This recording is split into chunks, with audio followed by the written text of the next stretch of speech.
Hi everyone and welcome back to the channel. My name is Vimoh and this is my YouTube channel where I talk about atheism in India. So if you are an atheist or even a secular minded religious person who wishes to explore religion and examine your beliefs, you might find it useful to subscribe to this channel. Today's video is kind of tangentially related to a video that I did some time ago called Why I Am Not a Hindu Atheist. And what I wanted to talk about today is that despite being an atheist from India, I don't call myself a Charvak.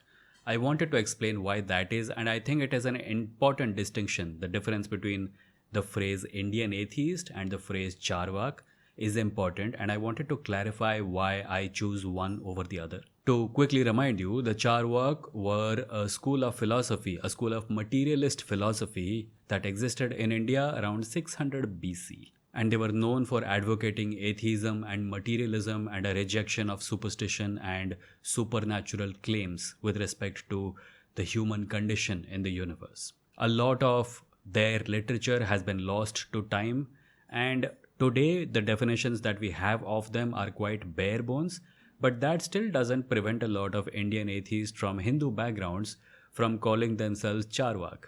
And I wanted to talk about why I think I don't want to call it problematic because that makes it seem like there is something wrong with it, but I do want to call it inaccurate because there is a humongous difference between anyone who's an atheist in India today and the Charvaks.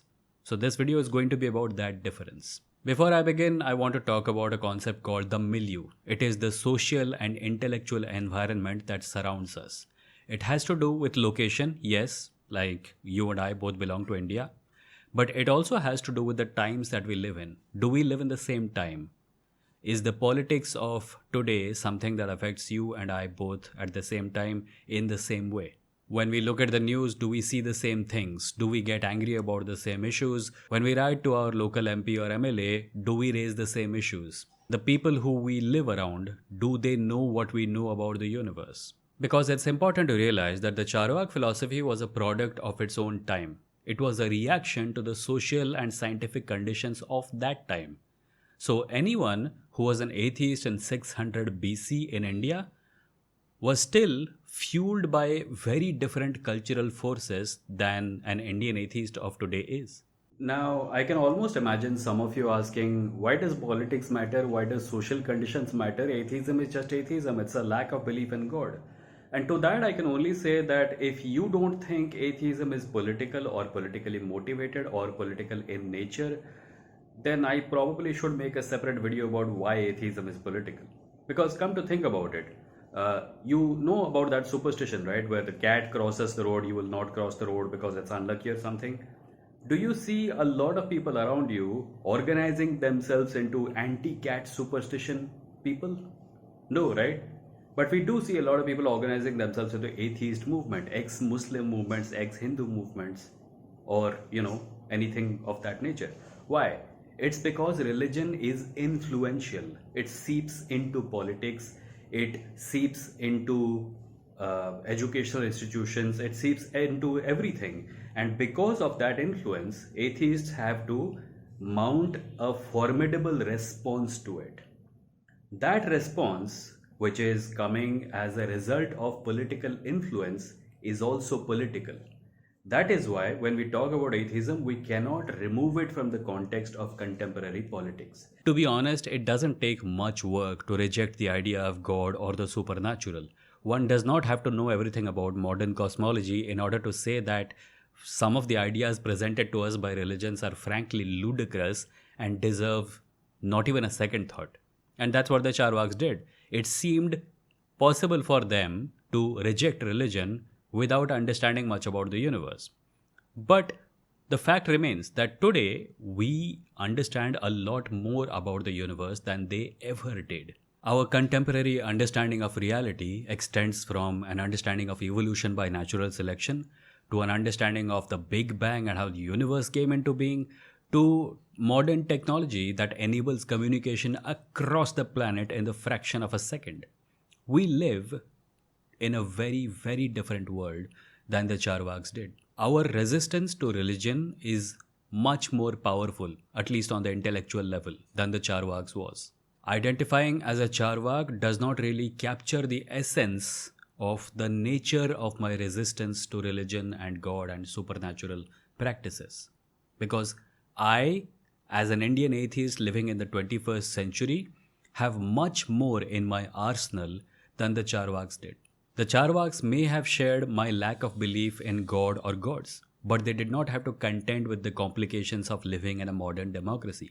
And most of all, the Charvaks did not have to contend with living in a world where political upheavals in one country and social issues of one country being raised in the mass media of that country can affect the social life of people in another country altogether within the span of a day. All of these things necessitate that my approach to resisting religion be very different from the Charvaks.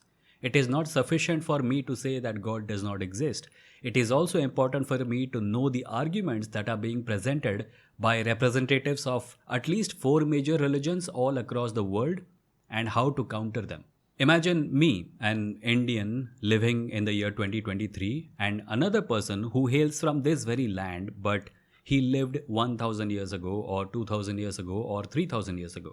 Apart from the fact that we are both standing on the same soil, we would have very little in common with each other. His worries would be different. His understandings would be different. The things he gets angry about would be different. I think identity is a complex matter, and far too often we define identity purely by way of location. We all live in India, so we are Indian.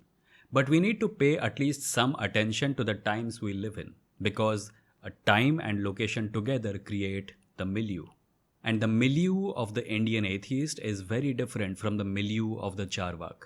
The larger point I want to talk about is that when we talk about cultural similarities or commonalities, we need to go past location. Because seriously, think about it. If you are a person living in India today in the 21st century, do you have more in common with an American living in America today in the 21st century?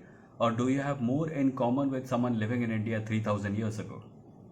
I think we vehemently cling to location as an identity marker, despite the fact that culture evolves in such a way that time is a more accurate connector of people than space is ever going to be. So when I choose to identify as an Indian atheist instead of a Charvak, what I am doing is that I am acknowledging the influence of modern values, modern culture, and modern society, including ethics and philosophy, on my way of thinking. I wasn't always an atheist, and there are videos on this channel explaining how I went from religious to spiritual to atheist. And one of the things that I have realized in my journey to where I am today is that identity is a complex matter. Beliefs matter, but it is also important to realize that beliefs are shaped not only by where I am, but when I am, who I am surrounded by, what I am looking at when I see the world around me, what are the political influences that affect my life and the lives of those I love. Our identities are fluid, they change over time, and they are shaped by our experiences and the things we learn. That's it for this video. If you have anything to say about what I said, please leave them in the comments. And if you like this video, please give the channel a subscribe.